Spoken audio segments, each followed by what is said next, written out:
Muchísimas gracias a todas por venir. Eh, Como directora de esta librería es un verdadero honor contar con Cecilia y con estos ponentes que ahora os presentaré un poquito. Pero permitidme que es un día muy emocionante porque parte de la idea de crear esta librería por parte de Dickinson es precisamente que los autores de la editorial tuvieran un espacio en el que compartir su obra con las personas a las que pudiera interesar todo lo que aportan, que no se quede encerrado en las universidades, que pueda llegar a la gente, es parte del sentido de la existencia de los libros. Entonces, qué mejor que tener este otro espacio para acercar esos mundos que a veces parecen tan distantes, ¿no? Y que no deberían serlo tanto. Yo os agradezco muchísimo esa tarea de divulgación y de difusión, que estéis aquí esta tarde, igual que a todos vosotros que estéis aquí para compartir este momento. Creo que también luego abriremos un poco a preguntas, dudas. Es un tema que yo creo que interesa mucho, que todo el mundo tiene en la boca la palabra IA. No sabemos muy bien cómo nos afecta, pero resulta que nos afecta. Entonces creo que va a ser muy interesante que a partir de este libro también nos podáis transmitir qué dudas o qué inquietudes os despierta esta cosa de la que todo el mundo habla y que no sabemos muy bien a qué ha venido, quién es, qué nombre tiene en realidad y qué quiere de nosotros. Pero bueno, en fin, venimos en concreto a presentar este libro, que es verdad que lleva unos meses ya circulando por el mundo, que se llama, insisto, lo leo, Derechos del consumidor en la encrucijada de la inteligencia artificial, la necesaria reforma de la Directiva de Productos defectuosos. Claro, es un tema que se mueve, es un tema que está vivo, con lo cual es verdad que el libro puede parecer a priori que caduca, nos explicaréis probablemente que eso no es así, pero bueno, para empezar y ponernos todos un poco cara, nos acompañan hoy Ana Haren, que es ilustradora de la cubierta del libro, ilustradora, artista.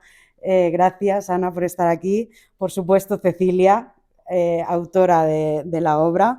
Que nos explicarás un poquito, pues, ¿no? Que surge una tesis, de qué va. Ella es autora del libro, como digo, y codirectora del máster de Gobernanza Ética de Inteligencia Artificial. Y por último, Eugenio Llamas Pombo, catedrático de Derecho Civil, que además ha sido tutor de esa tesis de la que surge este libro, con lo cual conoce esas entrañas de la obra. Muchísimas gracias por estar aquí. Y si os parece, empiezo contigo, Cecilia. Como decía, esto parte de tu tesis doctoral. Supongo que el proceso de adaptación de un texto también académico es interesante. Me gustaría que empezaras comentando un poco eso. Es una tesis que hiciste un poco a caballo entre Salamanca y Perugia, si no me equivoco, que comenzó también hace muchos años como buena tesis doctoral. Pero cuéntanos de qué trata el libro, qué podemos encontrar en esta obra. Vale, bueno, primero, gracias. Gracias Dickinson por publicar este libro, a Luis principalmente, que del primer momento me apoyó con esta idea. Y no solo me apoyó con eso, sino también con la participación en la Feria del Libro. Cuando le pedí, quiero que Ana sea la ilustradora de la tapa, también me apoyó y Ana muy generosamente también dijo que sí.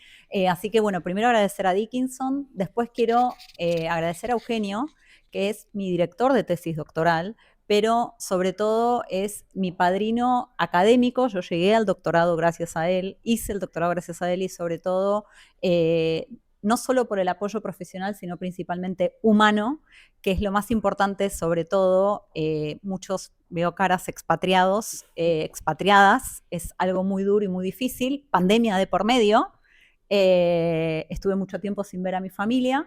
Entonces, hacer una tesis de doctorado lejos de tu familia, lejos de tus seres queridos, entre dos países, y él verdaderamente me apoyó incondicionalmente con las cuestiones humanas que bueno, tienen un valor inconmensurable. Así que, dicho eso, también le agradezco a Ana la onda que le puso, como decimos en Argentina, para poder hacer una tapa de un libro sobre la directiva de productos defectuosos.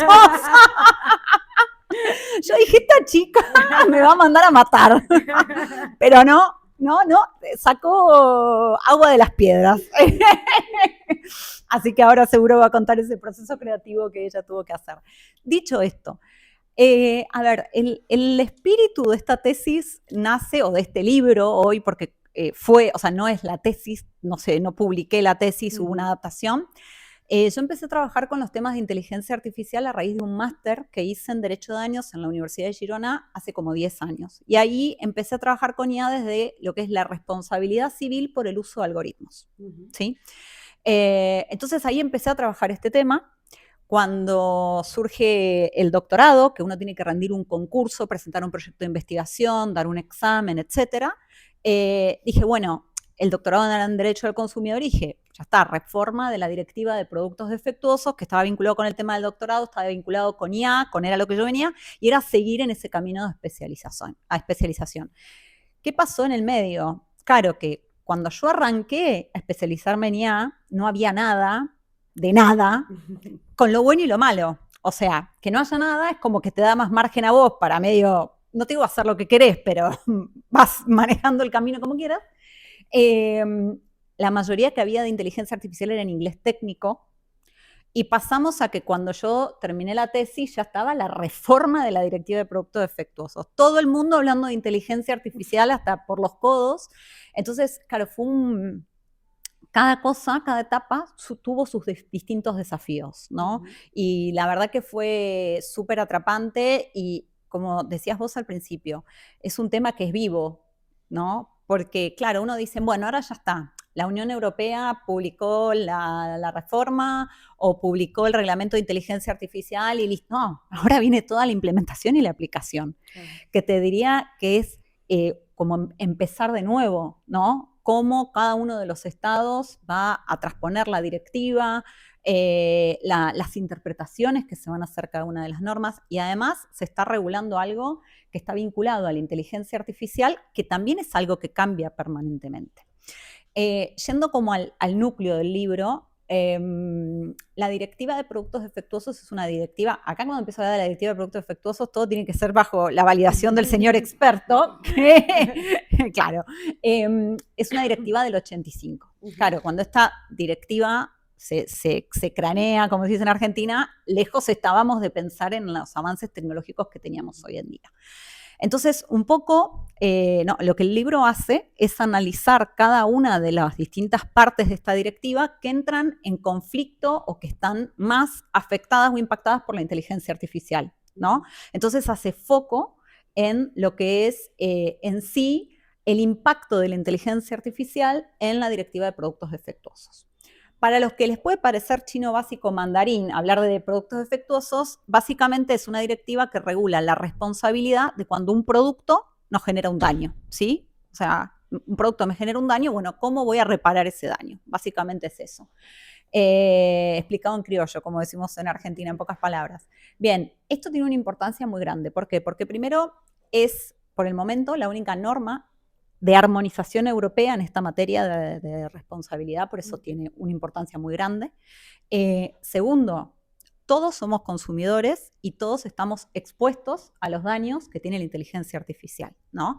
Entonces, ¿qué pasaba? Desde aquella directiva del 85 a hoy, hubo un avance sideral de la economía circulares, de las tecnologías digitales, etcétera, que generó un cambio radical y que lo que ocasionaba era que había muchos aspectos de la vida, del comercio, de las industrias, etcétera, que quedaban excluidos del amparo de la directiva. Por eso era que se necesitaba indefectiblemente esta reforma tarde o temprano.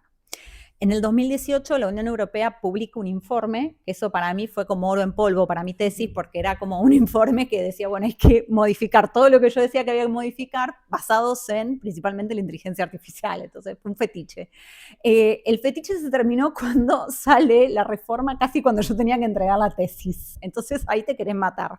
Porque, claro, por más que uno los viene siguiendo, lo viene estudiando y todo, es como que estás ahí, ¿viste? Estás como en el medio. Pero bueno, por suerte pudimos con el equipo y también el otro director de tesis, que es Lorenzo Mezzasoma de la Universidad de Perugia, teníamos un director de cada universidad, como ir llevando este camino difícil de las reformas. Otro punto, y agrego esto y con esto ya le doy la palabra al resto de los que me acompañan acá, en En el libro también tocamos otras normas vinculadas con la inteligencia artificial, como lo que es todavía no está en vigor, la Directiva por Responsabilidad Civil por el Uso de la Inteligencia Artificial, el Reglamento de Inteligencia Artificial que ya está aprobado, y luego también se tocan otras directivas u otras normas europeas que tienen vinculación con esto, como por ejemplo la Ley de Servicios Digitales, que regulan los algoritmos que gobiernan las plataformas digitales, que básicamente es todo lo que gobiernan las plataformas digitales, porque las plataformas digitales están gestionadas por algoritmos, ¿no? Entonces, por ejemplo, la transparencia de los algoritmos de las plataformas y un montón de otras normas. Así que vendría a ser como un libro que está focalizado en la Directiva de Productos Defectuosos, pero también toca de manera como completa las otras normativas vinculadas con la inteligencia artificial a nivel europeo. Genial. Bueno, quería pasar a Eugenio, si os parece. Decía, eres catedrático de Derecho Civil. Creo que la especialidad además es del derecho de consumo, ¿no? Daños. Más concreto aún, yo soy una absoluta neófita en asunto de jurídica, me perdonaréis. Pero quería ahondar un poco precisamente también en lo que decía Cecilia y también conocer la perspectiva del que ha tenido que guiar al que tampoco tenía en ese momento a qué agarrarse, ¿no? ¿Cómo haces esa guía? ¿Cómo se aborda, ¿no? desde lo académico un tema tan vivo, ¿no? Yo voy a ser un poco abogada del diablo.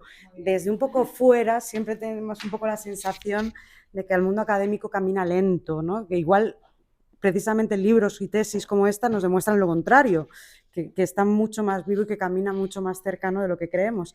Pero ¿cómo es ese proceso de guía cuando no hay nada aparentemente, ¿no? ¿A quién citas?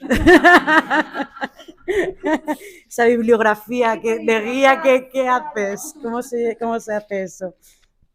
¿Qué se inventa uno? Sí, perdona. Buenas tardes.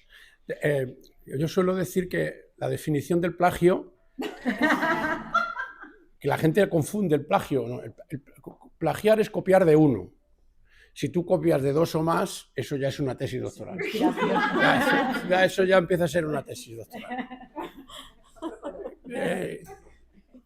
Pero antes de eso yo quería, también saludar a todo el mundo, agradecer a Dickinson, que bueno, para mí no es mi casa, pero es una casa muy conocida, y bueno, y agradecer también a Cecilia el hecho de darme la oportunidad de estar aquí hoy y acompañarla en esta presentación, ¿no? Ortega y Gasset decía que en Madrid a las 7 de la tarde o das una conferencia o te la dan.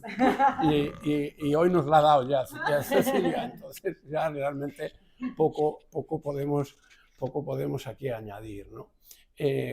Pero bueno, alguna cosa sí podremos decir, ¿no? La primera es, ¿cuál es el sentido de una tesis doctoral? Yo he dirigido quizá demasiadas tesis, más de las que debería. Una tesis doctoral tiene que estar siempre en la frontera del conocimiento, en cualquier disciplina. Yo hablo de la que conozco, que es el derecho, ¿no? Y tiene que estar en la frontera, por dos razones. Primera, porque si no, no tiene sentido, porque de lo que se trata es de detectar un problema real de la sociedad y ofrecer soluciones, ¿no? Y segundo, porque si no está en la frontera, se tarda tanto en hacer una tesis doctoral que el día que la terminas ya está vieja, ¿no? Ya está vieja. Y el derecho es una realidad viva. Aquí se ha puesto de manifiesto perfectamente en este libro, porque el día que tú empiezas, un tío que hace una tesis sobre quelonios, ¿no? Entonces empieza a estudiar los quelonios de las Galápagos y va allí, y el quelonio es el mismo, además el mismo espécimen el día que empieza la tesis y el día que la termina. En derecho, tú empiezas a estudiar un objeto y el día que tú terminas la tesis, aquello ha cambiado muchísimo, ¿no? Ha cambiado totalmente. Está muy mal hablar de uno mismo, pero yo voy a poner el ejemplo de la que fue mi tesis doctoral, allá por el Neolítico. A mí se me ocurrió hacer una tesis doctoral cuando yo tenía 24 años sobre un tema del que nadie hablaba en España, que era la responsabilidad civil del médico. Entonces yo fui a ver a un patriarca del derecho civil, a un paquidermo del derecho civil, pero era un pope, era el que más mandaba. Yo le fui a ver a su universidad, que no voy a decir cuál era para no dar pistas, Y este señor, poco menos que me echó de allí, me dijo, ¿pero qué? ¿Dónde vas con ese tema? Eso no va a llegar nunca, ese es un tema que no tiene ningún interés, ni doctrinalmente, ni la jurisprudencia, no hay sentencias. Cuando yo acabé la tesis, había empezado el boom de la responsabilidad. Solo 4 años después, ¿no? Y esto es lo mismo que le ha pasado a Cecilia. Cuando ella empezó su doctorado, me vino a ver, yo recuerdo que la idea inicial era hablar de responsabilidad civil por productos, pero pensando sobre todo en el tema del coche autónomo, un poco, ¿no? Aquello y tal. Y poco a poco fuimos precisando el objeto del tema. Y eso es la primera virtud que yo quiero destacar del libro y de su autora. Es poner el foco, haber puesto el foco en el tema del producto y de la responsabilidad por productos, entender la inteligencia artificial como producto. Y segundo, esto solo le pasa a un porteño, claro, es decir, la inteligencia suficiente, es decir, ¿cómo hago yo una tesis para que no esté vieja el día que yo la publique? Dice, la necesidad de una reforma de la directiva. Y entonces, ahora puede decir, el tiempo me dio la razón. Y entonces, en noviembre de 2024, en el diario oficial de la Unión Europea se publica la nueva directiva, por supuesto, acogiendo la sugerencia y las inquietudes de nuestra autora, ¿no? Por lo tanto, eso es brillantísimo, ¿no? La elección del tema, que es quizá la parte más importante de una tesis. Y luego el abordaje del trabajo, que no es nada fácil. Ya, más allá de las bromas, es un tema muy difícil para cualquiera. Bueno, si tengo yo que entrar ahí, es decir, es un tema muy complicado porque es un tema, no solamente por lo que tiene de técnico la inteligencia artificial, que también, sino también porque no se sabe muy bien lo que va a pasar con ella, no se sabe muy bien cuáles son los daños que va a producir la inteligencia o que está produciendo la inteligencia artificial, no se sabe muy bien si somos conscientes de esos daños o no, si nos los cuentan, si no nos los cuentan, no sabemos muy bien cuándo van a aparecer realmente esos daños, no sabemos lo que está pasando. Creo que no lo sabemos, ¿no? Entonces, por lo tanto, esa manera de abordar el tema a mí me parece una manera que es muy, muy acertada, ¿no? Luego yo creo que el tema está muy bien tratado, ya lo ha hecho Cecilia, yo también lo quiero hacer públicamente, hay que valorar la intervención que ha tenido mi querido compañero, colega y hermano académico Lorenzo Mechasoma, codirector de la tesis, que ha tenido una participación seguramente mucho más intensa que la mía en el resultado. Él sí que es un experto en derecho de consumo. Yo me dedico más a la responsabilidad civil y a los daños, pero bueno, el tema trataba un poco de las dos cosas y por lo tanto todos hemos podido echar una mano en lo que se ha podido. El tema está muy bien tratado. Yo creo que es la perspectiva, no solamente es una perspectiva dogmática, teórica, colocada un poco sino que se desciende al terreno, se arremanga el pantalón y se mete en el barro y ofrece soluciones jurídicas a problemas que son reales y difíciles de detectar en este momento. El trabajo es un trabajo crítico con la directiva que había. Yo no sé, para esto sería mucho mejor que hablara del tema Cecilia que yo. La directiva que se acaba de publicar, que bueno, hay que transponerla antes de 2026, o sea que todavía estamos a tiempo, pero bueno, llegaremos tarde. Seguir escribiendo cosas. Claro. Entonces, no sé muy bien, hombre, yo a bote pronto, yo creo que por lo menos, a diferencia de la del 85, por razones obvias, solamente en el preámbulo se le dedican, de los 20 y tantos párrafos que tiene el preámbulo, se dedican 6 párrafos al producto digital. Y dice que es un producto digital, dice que la inteligencia artificial son productos digitales, aborda el tema que tú lo tratas en el libro y que es un tema dificilísimo, y es la inteligencia artificial como producto, pero incorporada a otro producto. Es decir, la inteligencia artificial incorporada a la nevera, ¿no? El preámbulo lo pone como ejemplo, a la nevera. Entonces tú compras una nevera, pero además de comprar una nevera, una heladera, dirán otros, claro. Además de comprar una heladera, estás comprando la inteligencia artificial. Entonces, ¿eso es un producto en sí mismo o forma parte del otro producto, ¿no? Y luego otro problema que también tangencialmente aborda la directiva nueva, y yo creo que es interesante y tú lo tratas muy bien en el libro, es, claro, cuando se hace la directiva del 85, pensamos en un producto, pensamos en un coche, ¿no? Que es un aspirador que sale de la nave del fabricante y se pone en el mercado. Entonces, ese producto ya está allí. Y a partir de ese momento, el producto es el que es. La inteligencia artificial es una cosa, no que cambie como pasaba con otros productos digitales, como un software, por ejemplo, que cambia porque tú lo vas actualizando, que también eso ya implicó un problema. Con la inteligencia artificial el problema no es ese, es un paso más. Es que él solo aprende y él solo se modifica. Es decir, no es el fabricante en el que en un servicio postventa, por ejemplo, te actualiza el software del coche, del navegador del coche, o del software de la inyección del coche, porque eso lo hace el fabricante en un servicio postventa. La inteligencia artificial, sin que nadie la toque, aprende sola y se automodifica. ¿Cómo le imputamos al fabricante de esa inteligencia artificial? ¿Cómo le imputamos un daño que causa, que no lo ha causado lo que ha salido de su puchero, ¿no? Sino que es una cosa que ha nacido por sí sola, ¿no? Entonces, el reto, desde el punto de vista jurídico, hay otros retos mucho más difíciles en la inteligencia artificial que no son los jurídicos, también es verdad, pero bueno, aquí hablamos de derecho, el reto jurídico es muy importante. Bueno, Bueno, como decías precisamente, yo creo que la inteligencia artificial tiene muchísimos retos. A mí me gustaría también escuchar un poco la opinión de Ana al respecto, porque por lo menos los que no nos dedicamos a las leyes, pero sí a los libros, también oímos muchísimo, ¿no? Que ahora las IAs traducen, dibujan, corrigen, editan y probablemente te hagan el Pino Puente, ¿no? Entonces, claro, de repente parece que yo creo que va a empezar a valorarse muy positivamente que los libros tengan erratas, porque demostrarán que lo seguimos haciendo humanos. Yo creo que voy a empezar a buscar desesperadamente libros con erratas.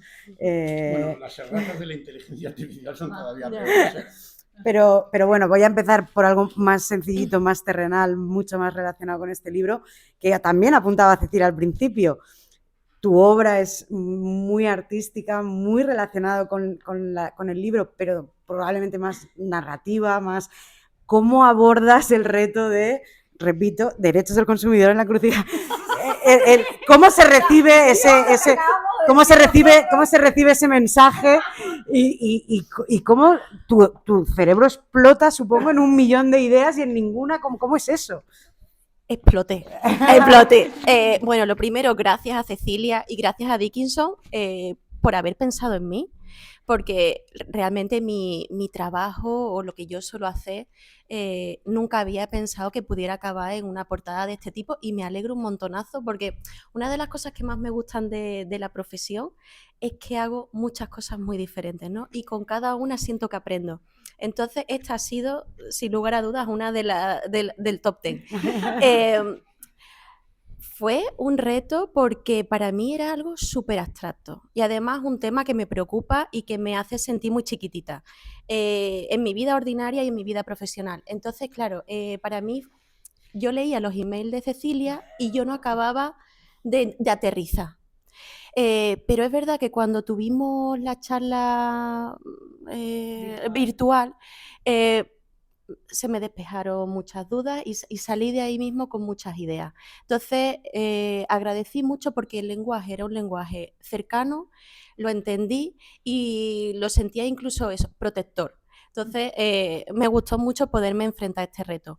Me asombró los elementos a los que llegamos para poner en la cubierta. Había una cuna. Había... yo pensé en el caso de la cuna. Claro, ¿Tiene un porqué? Sí, por supuesto. Son cosas, eran elementos tan alejados a lo mejor de lo que yo tenía en la cabeza a priori que me atrapó incluso más, que universo tan diferente y tan excepcionalmente variado. Y bueno, ha sido, yo creo que diferente a lo que suelo hacer, pero siento que refleja a lo mejor el espíritu del libro. Lo sigo sintiendo una ilustración muy mía. Me gustó mucho imaginar que esos productos son, o ese concepto que se está barajando es arena que se te escapa entre los dedos, muy difícil de aprender. Entonces, bueno, llegamos a esa conclusión y salió esto, ¿no? Con lo que yo me siento, la verdad, muy, muy contenta y de ver mi trabajo en su cubierta. Entonces, bueno, satisfecha. Y valorando también mucho la imperfección. Yo trabajo a mano, aunque evidentemente utilizo las herramientas digitales para poderlo llevar a otros soportes, y valoro mucho la imperfección. Entonces, siento que soy del 85.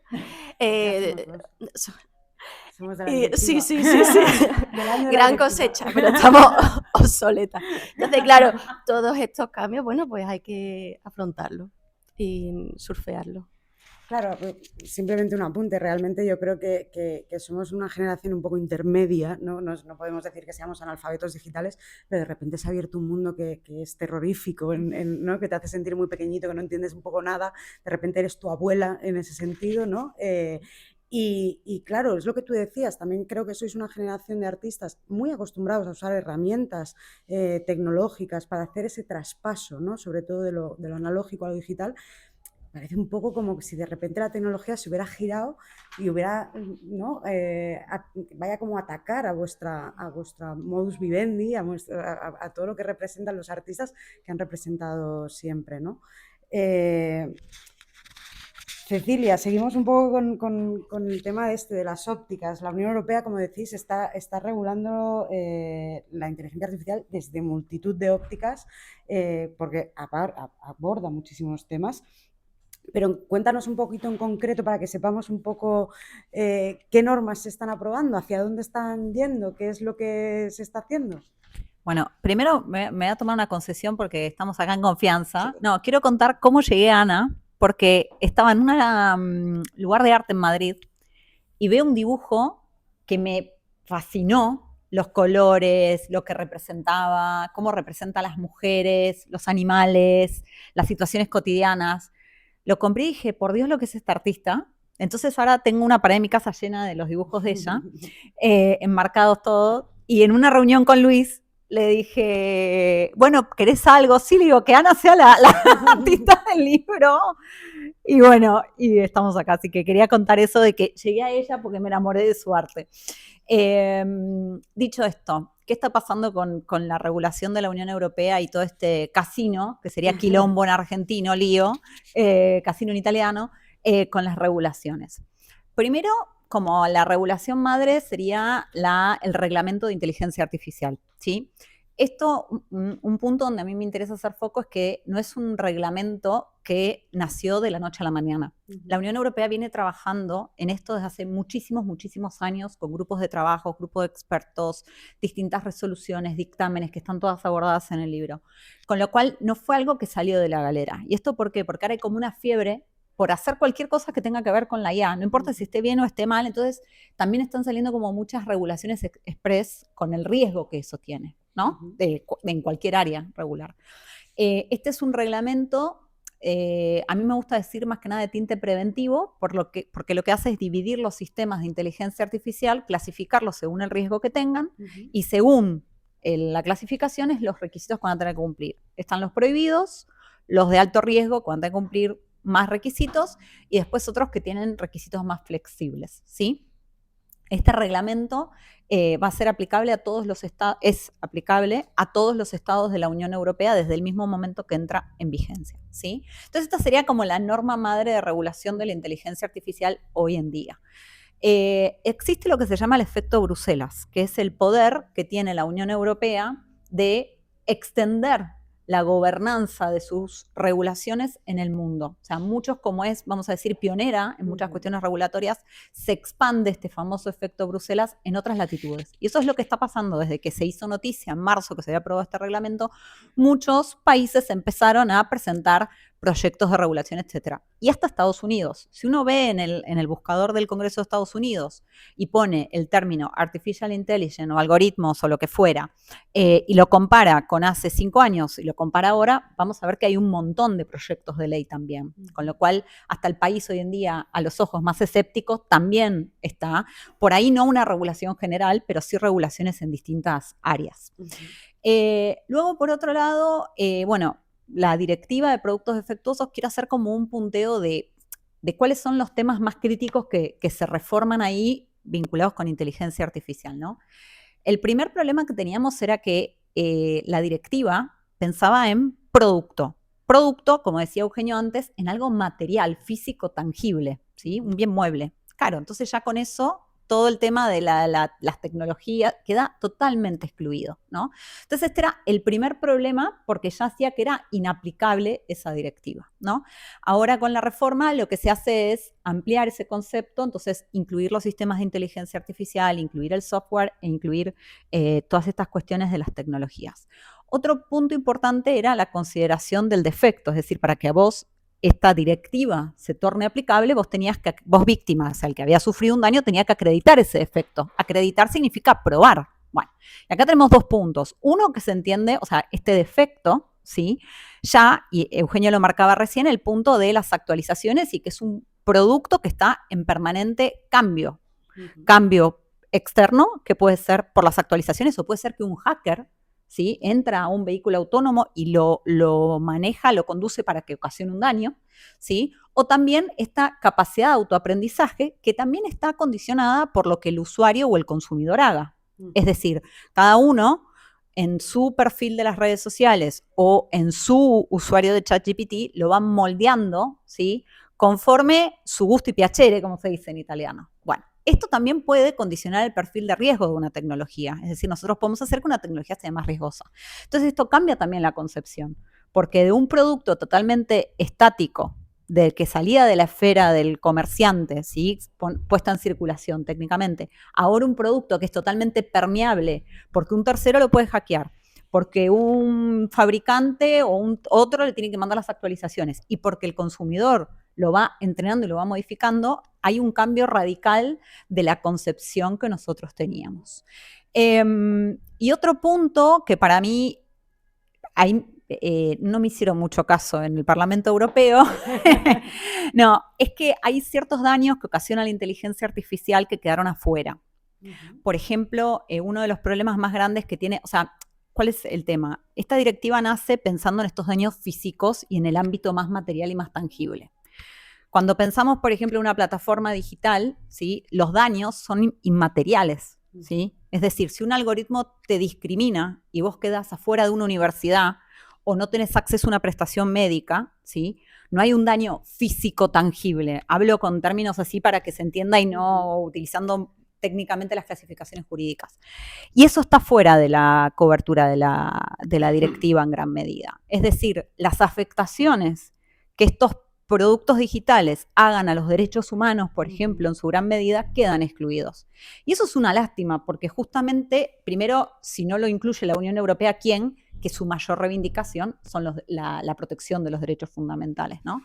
Y además, en este reglamento que decíamos antes de inteligencia artificial, no hay cuestiones vinculadas a la responsabilidad civil y los daños. O sea, no hay nada de eso ahí, con lo cual no es que podemos recurrir a... No tenemos nada. Y lo último en este raconto de regulaciones es una propuesta de directiva de responsabilidad civil por el uso de IA. Esta directiva está un poco en estado embrionario, verde, como se le dice. Sí, va hasta ahí, que va, que viene, que va, que viene. Hay muchos como estadios de avance. Bueno, ¿en qué consiste esto básicamente? Es muy particular, y esto, Eugenio, a ver qué opinas vos, es muy particular porque cuando uno habla de responsabilidad civil, habla de temas más de, bueno, sí, qué tipo de responsabilidad va a ser, etcétera. Y esta es una directiva que más que nada tiene cuestiones vinculadas con la prueba, Ujú. ¿sí? Con cuestiones probatorias, cooperación de la prueba, etcétera, etcétera. Tiene un punto interesante, que esto también lo trabajamos en el libro y en la directiva, que es que, y esto nos va a pasar a todos en la vida cotidiana, los sistemas de inteligencia artificial, según el modelo, generalmente los de Deep Learning, son modelos que se llaman de black box, o sea, cajas negras, es decir, que son inexplicables. Llegan a un determinado resultado, pero vos no podés entender cómo se llegó a ese resultado, ¿no? En esta inexplicabilidad que pasa con estos modelos, es muy difícil pedirle a una víctima, a un sujeto damnificado, que podemos ser cualquiera de nosotros, que pruebe ese daño, ¿no? Entonces, lo que en líneas generales, saliendo de la directiva, la carga de la prueba en estas tecnologías suele ser, como se dice, una prueba diabólica, o sea, bastante difícil, ¿no?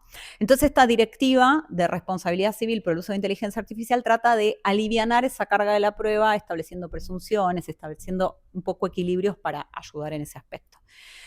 Así que estas serían como las 3 normas más importantes, ¿no?, que regulan cuestiones de inteligencia artificial, y después tenés otras, como mencionaba antes, la Ley de Servicios Digitales, que regula, o sea, es de plataformas digitales, por ejemplo, o mercados digitales, pero que regula, encontrás ahí cuestiones, se tocan, sí, cuestiones con algoritmos. Así que bueno, creo que ahí es que es mucho, o sea, antes era muy pero yo te poquito, lo pero es agradezco. que ahora...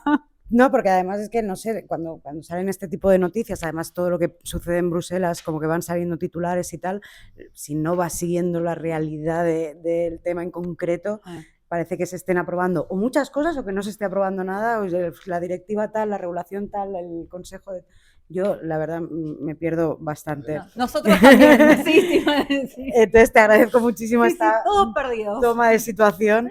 Eugenio, desde la experiencia que tienes tú en este derecho de consumo de daños, ¿cómo ves a día de hoy, insisto, porque esto es un bichillo que se mueve muy rápido, la aplicación de esas normas? ¿Cómo...? Pues la verdad es que depende. Cecilia lo ha explicado muy bien, yo creo, porque ha hecho un resumen fantástico. Como aquí ella ha venido a hablar de su libro, yo tengo que decir que Cecilia tiene una virtud, y es que escribe muy claro, escribe muy bien, entonces se entiende muy bien, ¿no? Y también hablando se nota, porque en pocas palabras ha resumido el panorama legislativo del derecho europeo, del derecho de la Unión Europea en esta materia, ¿no? Entonces, en ese resumen que ella ha hecho, claro, hay 3, bueno, una todavía no es, es un embrión de directiva que es absolutamente necesaria. Es decir, el otro día leí en un periódico que decía que la inteligencia artificial los americanos la crean, los chinos la copian y los europeos la regulan, ¿no? Entonces, no es mía la expresión, ¿eh?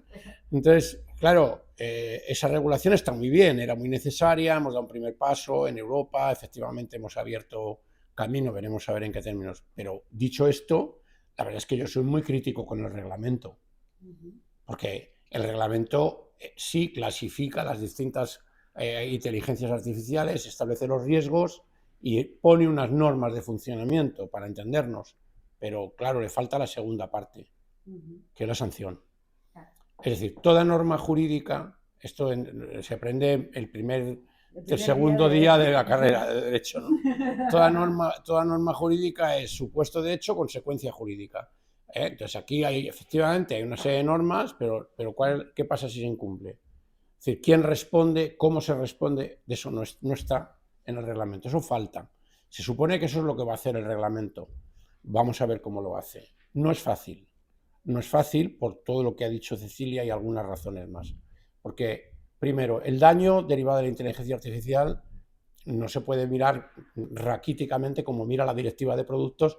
Daño a las personas, al cuerpo, la muerte, las lesiones, porque el daño de la inteligencia artificial, ese va a ser lo residual. Lo esencial va a ser el mal llamado daño moral y sobre todo la lesión de los derechos fundamentales. Y eso todavía está por hacer. Eso está por hacer. Y a mí me parece que eso es fundamental. A mí me gustaría, ya que tengo la oportunidad de decirlo, elevarme un poco la mirada. Porque, es decir, el reto de la inteligencia artificial hay que conectarlo con otras realidades. La realidad de la globalización, nunca va a haber más globalización que con la inteligencia artificial, y con el transhumanismo, que está ahí ya, de la mano de la inteligencia artificial. Eso es clave. Y eso supone claramente segar los pies a los paradigmas del pensamiento ilustrado que nos ha venido rigiendo en los últimos 300 años, ¿no? ¿Se ha acabado o se va a acabar? Entonces, la pregunta es, ¿por qué paradigmas vamos a sustituirlo? Es decir, esos valores, esos pilares, esos cimientos de todo de la sociedad, no solo del derecho, por supuesto también del derecho, que se sentaron a partir del pensamiento de Kant y luego la Ilustración, eso se ha acabado. O sea, eso se acaba. Y la pregunta es, ¿por qué lo vamos a sustituir? Entonces, eso es clave. Y entonces, ahí ya entramos en el terreno de la opinión. A mí me parece que la consideración de la persona tiene que seguir siendo el valor preponderante del ordenamiento jurídico y de la sociedad. Eso es fundamental. Y por eso yo creo que está muy bien esta regulación, bastante reglamentista, que desciende a las cuestiones, que es muy importante hacerlo, pero hay una labor previa. Y la labor previa es dar un paso adelante en la definición de los derechos humanos. Es decir, los derechos de la cuarta y ya los derechos de la quinta generación. O sea, hay que definir unos derechos humanos que nos defiendan, que defiendan a la persona, digamos, frente al reto o a las amenazas que vienen de la mano de la inteligencia artificial. Y eso está por hacer. En Europa se intentó algo, la famosa Carta de los Derechos Digitales, se han intentado algunas cosas, pero a mí me parece que se ha quedado en un resultado muy burocrático, muy raquítico, muy, iba a decir, muy funcionarial, muy reglamentista, ¿no? Y esto hay que hacerlo con un poquito más de altura de miras, con luces largas y pensando un poco en la importancia de la persona y de su defensa frente a un reto que está aquí ya, o sea, que no es de futuro, que está aquí ya. Entonces, eso es para mí lo más importante que está por hacer en Europa, porque lo otro, bueno, ya se legisla y para eso hay técnicos y tal, ¿no? Pero hay un paso previo que yo creo que es más importante. Qué serio me he puesto. En ese sentido, a mí me gustaría volver a escuchar un poquito a Ana. Quizá, decíamos, tú usas herramientas como todos, tenemos iPhones, tenemos de todo, pero precisamente por todo este reto y tal, y se me acaba de venir una idea muy absurda a la cabeza, pero yo igual es que soy muy romántica, muy de humanidades, muy de no entender nada de jurídica, pero bastante de otras cosas que riman de repente, y igual podríamos reivindicar el derecho a la belleza original, ¿no? El que tengamos derecho a que haya arte original, que haya arte reconocido, creado por humanos, que es estúpido que haya que reivindicar esto, por otro lado, ¿no? Pero, o sea, yo ahora mismo pienso en Leonardo da Vinci y se estaría riendo en su tumba probablemente solo con plantearlo, ¿no? Pero a ti precisamente por esa parte que tienes, como todos, de consumidora, de tal, no sé qué, pero también de creadora, o sea, ¿cómo vives tú eso? ¿Cómo vives tú tus derechos como creadora? ¿Cómo crees que... ¿Cómo vives ese reto tú en tu día de bicéfalo un poco, ¿no? Sí, sinceramente con miedo. O sea, esto es un monstruo que tiene muchísimas cabezas y cortas una y aparecen más y más y más. Entonces, claro, aquí están hablando personas que además saben mucho del tema. Que el problema que yo siento que hay ahora además es que te bombardean con titulares, entonces sientes un miedo constante. Intento mucho zapatero a tu zapato, es decir, me centro en ir resolviendo poco a poco. Evidentemente, yo como profesional que se dedica a la ilustración, necesito y aspiro y demando que haya una legislación que nos proteja de alguna manera, porque si uno ya es vulnerable sintiendo que su trabajo lo pueden copiar, ahora ya esto es esto es otra cosa, ¿no? Del que además, perdón, hasta lo que sabemos un poco los que no somos especialistas, parece que nadie se hace responsable, ¿no? Claro. Es como esa degenerativa, ¿no? De esa inteligencia artificial degenerativa. Y, bueno, es que es una base de datos, es que esto al final no crea... Vale, pero ¿quién es el responsable? Alguien tendrá que hacerse responsable de estos daños hacia los creadores, ¿no? Yo espero que no nos fagocitemos. O sea, ha habido en la historia de la humanidad muchos avances. Este es uno avancísimo. Cuando salió la fotografía, pues se temía que la pintura ya no fuera a tener valor. Y no solo no compiten, son cosas diferentes. Entonces, bueno, que haya una cara, que haya una persona detrás de una obra, ya sea digital o hecha a mano, pero hay una persona, yo creo que le aporta un valor que los propios humanos valoran. Por eso están las galerías de arte, por eso hay que evidentemente hay cosas que se van a resolver con inteligencia artificial. Bueno, entiendo que a la persona que trabaja en una gasolinera no le haría gracia que viniera una máquina y sustituyera su trabajo. Entonces, siempre voy a apoyar que haya una persona detrás de una obra y aspiro a que esta herramienta que se debe usar para el bien no se utilice para el mal y que se legisle y que nos proteja. Entonces, bueno, en eso me encuentro. Por favor. Yo añadiría una cosa, es decir, porque es muy difícil proteger efectivamente la creación. Hablamos de la creación porque servir en un surtidor de una gasolinera es muy poco creativo, pero hay otras cosas que sí lo son y ahí es donde está el problema realmente, ¿no? Pero al menos un primer paso, yo creo, y es un paso jurídico, hay que dar. Cuando yo me enfrento con una creación, una obra musical, un dibujo, una ilustración, un libro, una tesis doctoral, cuando yo me enfrento a eso, yo creo que tengo derecho a saber si eso lo ha hecho una máquina o lo ha hecho un fulano. Ya está. Eso parece muy poca cosa, pero es muy importante porque y ahí nos estamos haciendo trampas todos en el solitario, o nos la están haciendo con la inteligencia artificial. Y eso no se puede consentir, la trampa.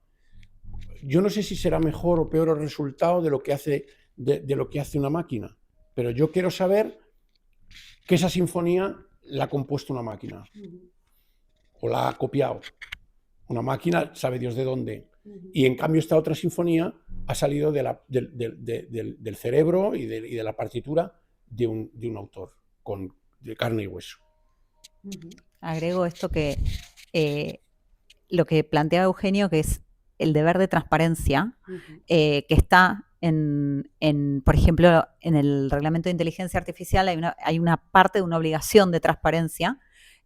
Nuevamente, todo esto va a depender de la interpretación y cómo se ponga en la práctica, pero hay otro punto también que es el tema de la utilización de los artistas humanos para entrenar algoritmos para que estos hagan estas creaciones, ¿no?, que hablábamos recién.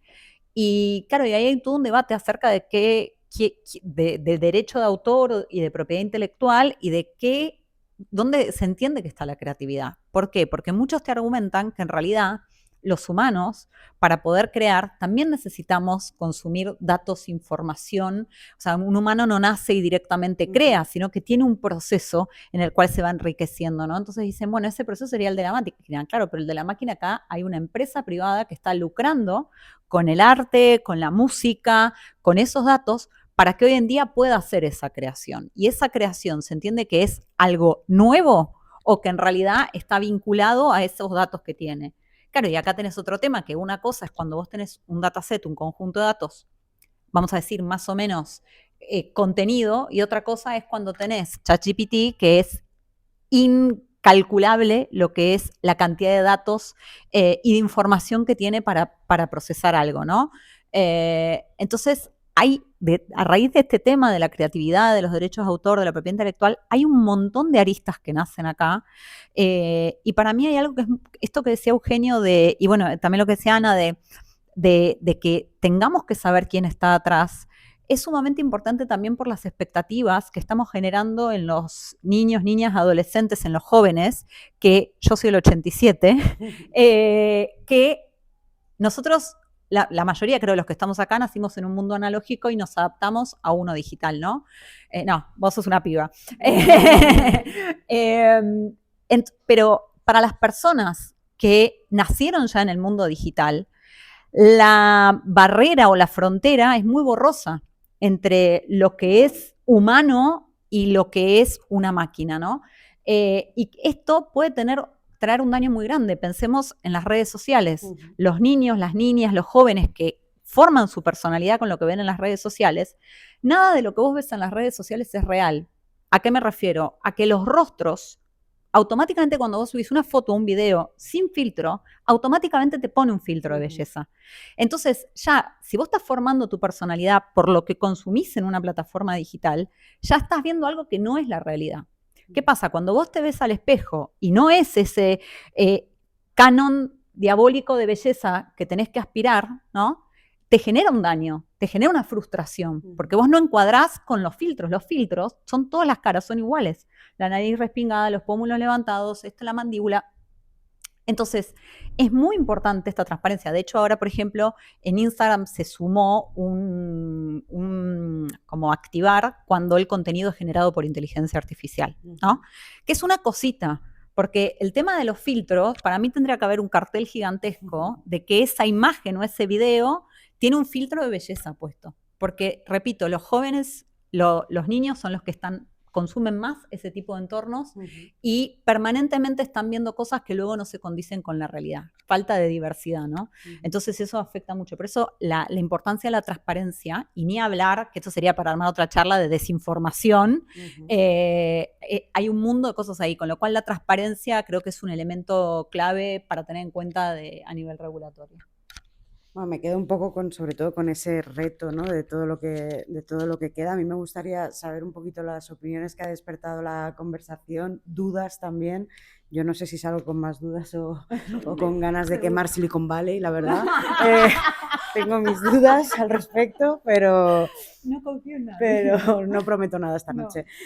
A mí me gustaría, por favor, que participarais, que opinarais un poco cuáles también son vuestros miedos, vuestras dudas, vuestras inquietudes, y que, ya que tenemos aquí expertos en la materia, que tienen la lengua suelta también hoy, pues aprovechémonos de ello. Se van a poner tímidos por ahí ahora.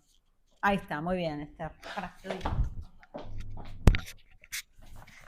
¿Tengo que hacer algo? No, nada. No, directamente. Bueno, muy interesante, Cecilia, ya sabes que estamos en los mismos temas. Pero te quería preguntar, porque la verdad que no conocía esta reforma de la Directiva de Productos Defectuosos, un poco más por el contenido de esa reforma, ¿no? Y qué es lo que viene a cambiar y cuáles son esas novedades. Nos has dicho un poco lo que no incluye, pero qué es lo que sí incluye. Y luego también, bueno, pues hablando de lo que viene a hacer o no a hacer la inteligencia artificial generativa, hay muchos súper optimistas, tecnólogos y demás. Gurús. No sé cómo llamarles, no, porque no son gurús, hablo de gente más común y corriente que se cree todo lo que les cuentan, ¿no? Y que ya están hablando, pues, que estas tecnologías son asistentes de investigación, ¿no? Que están a nivel de research assistants o que tienen el nivel de un PhD, de un doctorado, ¿no? Que es un poco de risa, ¿no? Porque quienes sabemos el trabajo que hay detrás de esto, dices, de verdad. Y encima es que hay gente detrás desarrollando estas tecnologías que también tienen doctorados, ¿no? Tal vez a los científicos de datos tienen otro tipo de doctorados diferentes, ¿no? Pero bueno, también quería saber qué opináis en cuanto a la comparación que se hace, ¿no? En este sentido. Gracias. Quédatelo por si alguno después. Bueno, ahí está. Gracias, Esther. A ver, con relación a la reforma, bueno, la parte más esencial es que se modifica este concepto de producto, que pasa a ser un producto digital también y se incorporan sistemas de inteligencia artificial, software, etc. Esa sería como para mí la parte más importante, porque es lo que habilita que todos estos sistemas entren y antes estaban excluidos. Después, por otra parte, se contemplan lo que comentaba del defecto. Se contempla el tema de las actualizaciones, ¿sí? Y que las actualizaciones de alguna manera vuelven a abrir la puerta de responsabilidad del productor, del fabricante. Es decir, si la actualización tiene una falla, acá hay muchos matices para analizar, porque les pongo este supuesto. yo envío las actualizaciones, es decir, cumplo con enviarlas, por ejemplo, porque hay una nueva falla de seguridad, entonces cumplo con enviar las actualizaciones. Bueno, ¿qué pasa si el consumidor no las agrega, no las incorpora? ¿No? ¿De quién es la responsabilidad? Bueno, ahí depende si estuvo bien informado o no el consumidor de los riesgos que tenía si no cargaba la actualización, ¿sí? Por ejemplo, te digo, hay muchos matices. Después, otro de los temas es acá con algunos temas, perdón, pero me tengo que poner un poco más técnica, con la eximente es que no vas a responder básicamente, de los riesgos de desarrollo, ¿sí? Yo acá hago un planteo, los riesgos de desarrollo es, claro, desde el momento, como decía antes Eugenio, vos lo pones en el mercado, te desprendes del producto, si luego sigue avanzando los descubrimientos, los avances científicos, vos no tenés la obligación de incorporarlo, entonces no vas a ser responsable porque el defecto, ¿sí?, está basado en algo que no se había descubierto hasta ese momento. Un poco es sentido común, digamos eso. Claro, una cosa que yo planteo en la tesis es, si vos tenés la posibilidad de actualizar el producto, ¿por qué no vas a incorporar esos nuevos avances científicos? Y vas a dejar que el producto siga cometiendo daños, generando daños. Acá hay otro tema que se abre. El fabricante es responsable por las actualizaciones, que es el mantenimiento del producto, en lo mismo que vos habías comprado, pero no de las mejoras. Entonces ahí se podría decir, ¿es una mejora o es una actualización? Un avance científico. Entonces, por eso digo que hay muchos grises y muchos temas que se pueden abrir, ¿no?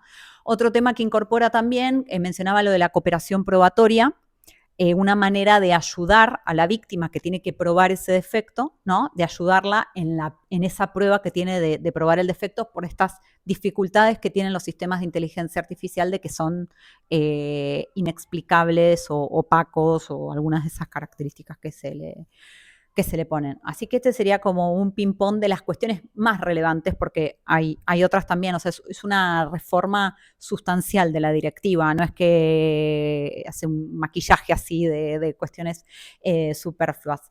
Y después, con lo último que comentabas de un poco de los expertos, ¿no?, de la inteligencia artificial, a ver, yo creo que esto es una moda, como todas, y todos quieren estar en el tren de la moda, ¿no? Porque es cool. Esto, pero digo, no solo pasó con la inteligencia artificial, pasa con todo. A veces en ese afán de querer sumarme al tren de la moda, digo cosas que no están o, digamos, es más lo que perjudico que lo que sumo, ¿no?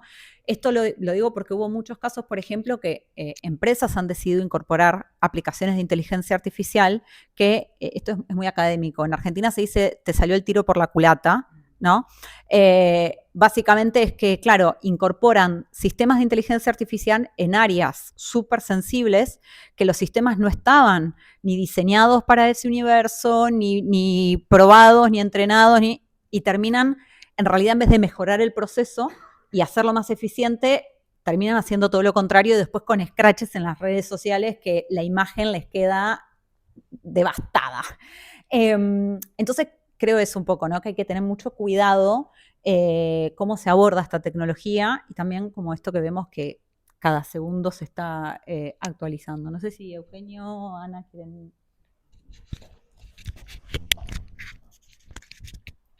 ¿Qué tal? Buenas noches. A ver, yo estoy como caído acá de casualidad. Muy bien, muy bien. Pero bueno. Pero es sociólogo. Bien, qué interesante. Nada, me parece sumamente interesante todo lo que están planteando. Y mientras charlaba y los escuchaba, pensaba, bueno, si hay alguna posibilidad que la propia inteligencia artificial pueda generar su propia autorregulación, digamos, para que no genere los problemas o consecuencias no deseados en los productos. Yo creo que se puede. Por otra parte, esta sería como una pregunta, ¿no? Después tengo otro planteo que, yo creo que la inteligencia artificial no es una moda. Creo que es un proceso que es parte de un proceso del sistema capitalista para generar una mayor maximización en sus ganancias. Esto va a dejar de lado un montón de gente sin trabajo o con lesiones provocadas como consecuencia de aplicación de inteligencia artificial no deseada. No sé, y el punto es cómo se va a resolver esto. Generalmente siempre se resuelve por el conflicto, digamos. Entonces, hay que ver cómo va a quedar balanceado este conflicto. Yo creo que eso todavía no lo podemos ver.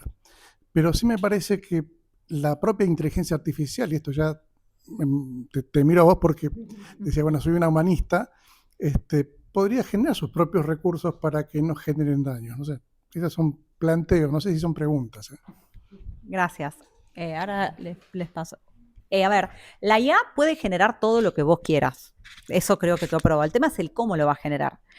Y va a tener las mismas fallas, sesgos que tenemos los humanos. Entonces, a lo que voy es que, por más que, este es mi punto de vista, ¿no? Por más que le pidamos a la IA que haga una ley de inteligencia artificial, se autorregule y limite, ¿no? El límite va a estar siempre dado porque siempre se va a circunscribir a los datos iniciales de los cuales aprendió y al entrenamiento que luego le da el programador y a la etapa de autoaprendizaje que sigue teniendo a lo largo de la vida, es decir, a lo que los humanos le inyecten.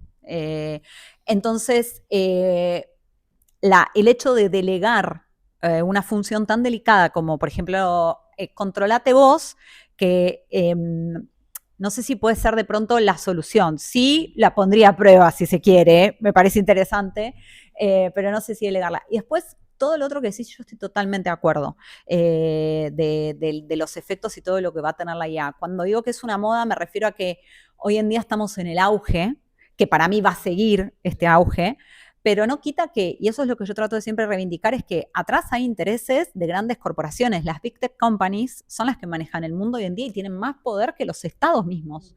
Entonces, creo que ese es el poder real hoy en día. Sí, bueno, yo lo de la autorregulación, la verdad es que lo veo peligrosísimo. En alguna parte, no sé dónde, he leído que alguna compañía de Silicon Valley había hecho algo en ese terreno de crear una inteligencia artificial, digamos, que se autorregule, y parece ser que salió un churro.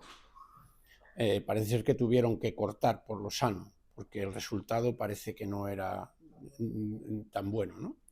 Entonces, y luego, bueno, tú has tocado un tema que efectivamente es preocupante, ¿no? Cómo va a cambiar la inteligencia, o cómo está cambiando la inteligencia artificial en el mercado de trabajo.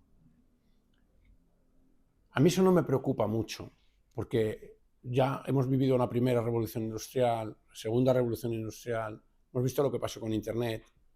Yo tengo una hija que es traductora jurídica y hace mucho tiempo que dice que no se jubilará nunca de traductora, porque sabe y lo está viendo, ella está en un organismo de la ONU y está viendo cómo cada vez la inteligencia artificial ocupa su puesto de trabajo. Pero a mí eso no me preocupa demasiado, porque creo que eso, bueno, harán falta programadores, harán falta, es decir, cambia.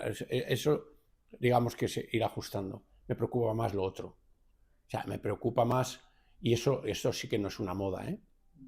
Es decir, me preocupa más cómo, para decirlo muy rápido, lo más rápido posible, cómo la inteligencia artificial puede y seguramente va a cambiar el significado del ser humano. O sea, lo que es la persona y que va a tener un significado distinto seguramente del que tenía hasta ahora, ¿no? Y eso, a mí eso me parece mucho más preocupante. Y luego, pues ya hay otras cosas que suenan ya más a ciencia ficción, pero, en fin, hace ya muchísimos años que en las fundaciones Isaac Asimov formula las famosas leyes de la robótica, que me parece a mí que hoy están más vigentes que nunca. Más vigentes que nunca. Gracias. Bueno, voy a decir, yo a lo mejor voy un poco a dar otro punto de vista porque yo soy ingeniera, trabajo en proyectos y al final en las empresas ahora se está dando mucho lo de implementar la inteligencia artificial para optimizar esos procesos y para llevarlos a un punto mucho más ágil, que al final el objetivo de una empresa es que el costo sea menor y que todo salga mucho más rápido. Entonces, luego llega un punto en el que al final el que pone su firma final no deja de ser un ingeniero, un proyectista, el que sea, tiene responsabilidad civil de todo lo que lleva y conlleva ese proyecto. Si por un defecto de esa inteligencia artificial que se ha utilizado como herramienta se lleva a haber un error en el que se tiene que aplicar esa responsabilidad civil sobre una persona física, eso entiendo por lo que yo de derecho poco. entiendo que todavía es un punto muy difuso y que depende de esa responsabilidad delegar. Sí, tío, esto ya. Yo la dejo caer, porque como en algún momento me va a Pero tu volver... pregunta es muy oportuna y tiene una respuesta muy fácil. Vale, me encanta. Mañana yo estoy terminando un recurso de casación para presentarlo en el Tribunal Supremo. Mañana, día de gracia, vence a las 3 de la tarde, tiene que estar presentado el recurso de casación, en el que el cliente se juega 50 millones de euros y a mí se me escacharra el ordenador a las 14:35, donde tengo el recurso terminado, se explota el ordenador y el recurso de casación no se presenta. ¿Quién responde? ¿Quién responde? Así ha sido media tarde. ¿Los fabricantes del ordenador o Eugenio Llamas? Pues aquí pasa lo mismo. Y no va a haber ninguna... Es una herramienta que tú utilizas en herramienta. tu trabajo, para tu trabajo, y de la que respondes tú, sin duda ninguna. No tengas la No va a menor haber duda. ningún problema. Decirlo de las profesiones liberales también con la directiva de producto defectuoso. No, bueno, eso se lo dices tú. Vale. No, esto es una aclaración técnica, que es que las normas hablo en general, no solo de España, en general, las normas generalmente de defensa al consumidor no se aplican a las profesiones liberales. Profesiones, un ingeniero, un abogado, etcétera. Lo digo porque si hay un abogado que escucha esto van a decir que estamos aceptando esa aplicación y no. En ese caso, es lo que dijo Eugenio, o sea, vos vas a responder igual, y te lo llevo en un caso más extremo, un médico que está operando a través de un robot, ¿no? El que responde es el profesional. No se aplican las normas de defensa del consumidor en la mayoría de los países del mundo y se aplican las normas de responsabilidad civil generales. Acá, por ejemplo, sería esa directiva que está ahí tramitándose, sería para todos esos casos que no entran en el tema de este libro. O sea, tu pregunta está perfecta, pero digo, técnicamente no es esta la aplicación de esta norma. Pero básicamente vos no puedes alegar, no, mira, porque me falló la inteligencia artificial, o porque me falló el robot, o porque el bisturí estaba desafilado. Respondes vos. Gracias por la pregunta. A vosotros. ¿Alguien más? Muy buenas. Bueno, yo vengo del mundo, metaverso. Bueno, sí, del mundo virtual, ¿vale? Yo tengo una empresa que creamos proyectos virtuales y entonces, bueno, hemos ido viendo la evolución desde hace varios años de la inteligencia artificial. No sé, vamos a poner 1 año y medio atrás, para nosotros era una anécdota, o sea, básicamente, bueno, pues hacía alguna imagencilla, algún vídeo, y no estaba mal, digamos, pero es verdad que desde hace 1 año ahora lo utilizamos de forma masiva. O sea, masiva me estoy refiriendo que, por ejemplo, a nivel de programación, de creación, de iterar con ideas, etcétera, etcétera, lo estamos utilizando con clientes de talla nacional e internacional, ¿no? Por ejemplo, estamos trabajando ahora mucho con parques temáticos. ¿Qué ocurre? Que, claro, al final tú vas teniendo cada vez más herramientas, ¿no? Entonces, yo una teoría que estoy empezando a ver por compañeros o gente un poco del mercado, que lo vi el otro día en una charla que me pareció muy interesante, era que antes las empresas se valoraban un poco también por lo que era cuántas personas necesitabas para facturar 1 millón. ¿vale? El número, era el sí. número de... Entonces, antes eran, pues a lo mejor 30, ¿no? Hace 20, 30 años, ¿no? Con Internet se fue reduciendo, o sea, ahora ya una empresa de 2, 3 personas pueden facturar 1 millón perfectamente. Y estamos viendo que con la inteligencia artificial lo que está haciendo es que una persona, un ingeniero, o sea, un programador como J, que es el nuestro, por ejemplo, de repente está haciendo productos que luego en el mercado van a tener un valor tremendo. ¿Por qué? Porque él, evidentemente, es el que orquesta todo, o sea, él es el director de la orquesta, pero va diciendo, calcúlame por aquí no sé qué integral, que a lo mejor se hubiera tirado 1 semana, con toda esa complicación matemática, digamos. Por aquí me vas calculando no sé cuándo. Entonces él va haciendo como una especie de orquesta y ya se han transformado. O sea, toda la gente que tenemos alrededor nuestro se han transformado todos. O sea, todos ya utilizan un poquito de Midjourney, un poco de otra inteligencia artificial, pero siendo los hombres orquesta. O sea, siempre hay el humano, que es el que, igual que cuando abres Photoshop y tú das las instrucciones a esa herramienta, ¿no? Que al final también está haciendo cosas inteligentes, aquí estamos yendo a un paso más allá. Entonces, ¿qué creo que está ocurriendo? Que las empresas están reduciendo, son menos personas, pero con más capacidades hasta tal punto que estamos viendo brutalidades, o sea, productos que a lo mejor dentro de unos años pueden venderse por millones y los ha generado 2 personas. Antes eso era imposible porque tenías que estar en Telefónica, un sitio grande, digamos, ¿no? A nosotros nos está pasando. Nosotros antes, a lo mejor un proyecto virtual de estos grandes que hacemos, tenemos 60 personas, 70, y ahora estamos haciendo el triple de proyectos con 10. Entonces, la inteligencia artificial inicialmente no la utilizamos simplemente por robar ideas, ¿no? Sino que lo que hacemos es para tareas ya muy concretas. Por ejemplo, pongo un ejemplo, ¿vale? Antes, cuando teníamos que capturar personajes para un proyecto virtual, que luego es un personaje, un monstruo o lo que quieras, ¿vale? Pues tú tenías que invertir en un traje de captura, tenías que tener un estudio, el cliente tenía que venir un día, ¿vale? Hoy hay por ejemplo, una plataforma que se llama Move.ai, que tú le mandas al cliente, por ejemplo, una aplicación, se la instala, graba un vídeo y eso lo trasladamos a un personaje tridimensional. Todo esto en 5 minutos. Entonces, ¿qué pasa? Y claro, va haciendo que al final nuestra calidad está subiendo a límites tremendos, que lo estamos notando, estamos diciendo, joder, es que cada vez tenemos más calidad, pero porque somos los hombres orquestas multiplataforma, que ya no solo manejas software, sino que además tienes todo esto, todas estas herramientas. Las vas comprendiendo y las estamos interiorizando de forma supernatural. O sea, no por modas, de hecho, ni lo contamos, ¿no? Porque muchas veces no nos da tiempo a investigar la siguiente. Entonces, creo que eso va a generar que haya empresas muy pequeñas, dentro de muy poquito, que puedan crear películas de Hollywood y están trabajando en un pueblo de Soria, perfectamente, digamos. Y la calidad, tú no veas ninguna diferencia. Y eso estamos muy cerca, ¿vale? Entonces, claro, ¿qué creo que puede ocurrir con eso? Pues que va a haber una especie de movimientos grandes a nivel, sobre todo, de empresas, de productos y de cómo consumimos, en el que va a haber una especie de sobresaturación también muchas veces del contenido. Que eso, por ejemplo, si os metéis en YouTube, estaréis viendo ya que hay muchísimos vídeos que son de IA y tienen una calidad muy baja, pero ahí están. Y están empezando a llenar todo YouTube y de repente tú buscas cualquier cosa, yo sé, de Mesopotamia, explícame. De repente sale el típico vídeo que se lo ha hecho alguien con una inteligencia artificial y ahí está, ¿no? Entonces va a haber un momento que va a haber muchas películas, muchas series, va a haber videojuegos producidos por equipos muy pequeñitos con estos superayudantes que evidentemente lo importante es al final el toque humano, ¿vale? Y eso es verdad que el valor nuestro no va a ser estar en contra o a favor, es que lo vamos a asumir de forma natural. Sí. Va a ser natural, o sea, y va a ser un tema básicamente de lo que mueve a la sociedad, que al final es facturar y dinero,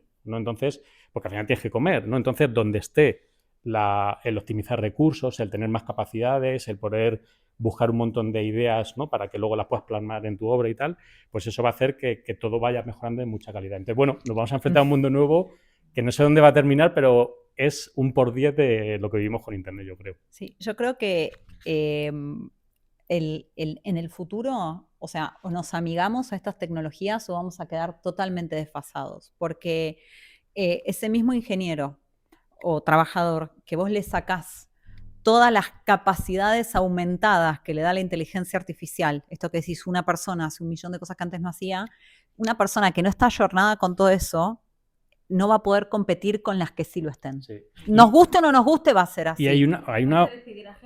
No, al revés.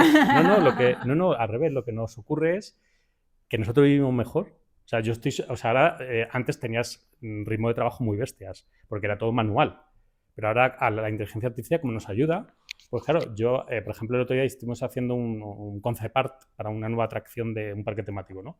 Entonces, de repente, antes, pues tenía que hacerme mi boceto, no sé cuánto, tal. Entonces, ahora voy iterando con la inteligencia artificial y entonces llega un momento que voy componiendo, ¿no? Lo que yo quiero plasmar y se lo enseño al cliente. Él sabe perfectamente que es una inteligencia artificial, pero me está comprando un concepto para una atracción de parque temático, por ejemplo, en este caso, ¿no? Pero hay un problema muy serio que es la velocidad de los bloques. Igual que cuando hubo el comunismo contra el capitalismo, ¿no? Pues fue una guerra cultural sobre todo. Ahora creo que se están generando, bueno, aparte del bloque chino y el estadounidense, el europeo, ¿vale? Y es verdad que estamos empezando a ir a velocidades diferentes. Pero, por ejemplo, hay cosas que nosotros no podemos acceder por estar en Europa. Claro. Bueno, eso es parte de la normativa de protección de datos personales, que está ya poniendo límites a eso. Claro, pero a día de hoy eso nos está haciendo que una empresa de Los Ángeles pueda hacer cosas que nosotros no. Entonces eso, claro, nos está empezando a preocupar. Claro, pero si vives en Los Ángeles y mañana te caes y tienes que ir a urgencia, tienes que pagar... Ah, muy claro, sí, eso es aparte, claro. Claro, o sea, es que tenemos sí. sistemas diferentes, ¿no? Claro, pero... Sí, pero... La calidad de vida y los derechos de Claro, claro. No, pero me refiero más a, por ejemplo, Sora, ¿vale? Que es un generador de vídeos. Por ejemplo, pues ese pues, está aquí muy capado, tal, tienes que ahí buscarte las mañas y tal. O Meta, por ejemplo, el de Meta también está capado. Entonces, claro, ¿qué pasa? Que va a haber un momento que, claro, tú vas a tener acceso a unas herramientas que otro de otro Que lugar otros no. Luego uno en China, por ejemplo, va a acceder a otras. Entonces, no sé muy bien eso qué va a pasar. Y el No tema sé. es principalmente que cuando vos tengas que contratar a alguien, cuando una empresa tiene que contratar, va a contratar al más barato y al más eficiente. ¿Y quién va a ser el más barato y más eficiente? El que tenga acceso a la mejor tecnología. Entonces, yo soy pro derechos humanos y es justamente lo que reivindico en el libro, pero también hay que buscar un equilibrio entre todo esto, porque si no, nos quedamos totalmente como afuera, ¿no? Entonces, no es prohibir todo, sino es prohibir qué y regular qué usos determinados, porque hoy en día no es que estamos hablando de algo que vos tenés que llegar con el tren al lugar, no, es todo digital. Entonces, las personas cuando quieran acceder o una empresa va a acceder a lo mejor con el menor esfuerzo posible y el más barato, ¿no? Entonces, si no tenemos las herramientas, también eso trae consecuencias. No sé si Eugenio o Ana quieren... Vale, bueno, me parece que ya... Aquí no tenemos inteligencia artificial, tenemos que cerrar, es lo que hay. Me Pero gustaría hacer una sola aclaración antes.